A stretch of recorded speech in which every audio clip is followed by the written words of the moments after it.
Hello दोस्तों, मैं Virendra Kumar, marathon runner, running coach.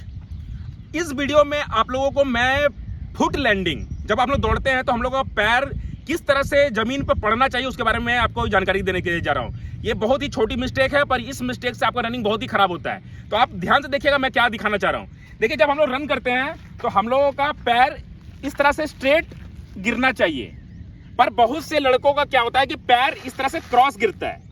अब ये क्रॉस गिरने से और ये स्ट्रेट होने से क्या डिफरेंस हो जाता है वो आप ध्यान देखिए।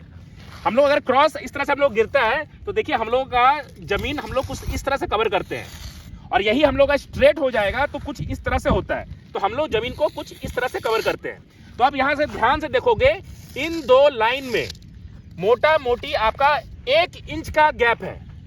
अब इस 1 इंच का गैप से आपको क्या नुकसान होगा रनिंग में, ये समझिए।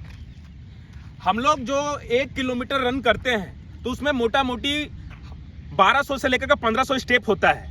अगर आप हर स्टेप में अगर 1 इंच का नुकसान आपको हो रहा है, 1 इंच यानी कि आपको ज्यादा कवर करना पड़ रहा है, तो आप पाओगे, पूरा कैलकुलेट करोगे तो आप कम से कम 30 मीटर से लेकर के 50 मीटर आपको एक्स्ट्रा रन करना पड़ेगा। और ये 30 मीटर से 50 मीटर जो भी लड़के 1600 मीटर की तैयारी कर रहे हैं, 50 मीटर एक्स्ट्रा रन करेंगे तो कम से कम आपको नहीं भी तो 8-10 सेकेंड ज्यादा मेहनत करना पड़ेगा। और वो 10 सेकेंड का इंपॉर्टेंस एक 1600 मीटर के लड़कों के लिए कितना होता है आप लोग समझ सकते हैं। तो आपको सिर्फ एक पैर का पोजीशन के कारण आपका कुछ समय बच सकता है। तो आप कोशिश करना, कभी भी जब रन करोगे तो आपका पैर अगर क्रॉस गिरता है तो उसको स्ट्रेट करने का। अब ये स्ट्रेट होगा कैसे?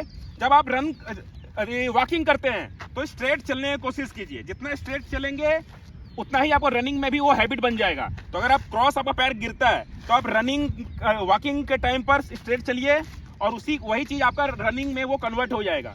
तो ये बहुत ही छोटी मिस्टेक है दोस्तों, पर मैं चाहता हूं कि मेरे चैनल पे जो कोई भी मुझसे जुड़े हैं उन लोगों को एक छोटी छोटी बातें पता चले, ताकि वो अपना रनिंग इंप्रूव कर सके। अगर आप लोगों को लगता है कि मेरे चैनल से कुछ सीखने के लिए मिल रहा है तो चैनल को सब्सक्राइब कीजिएगा, लाइक कीजिएगा, घंटी को बजा कर रखिए, ज़्यादा लोगों तक शेयर कीजिए, ताकि छोटी छोटी बातें सबको पता चल सके।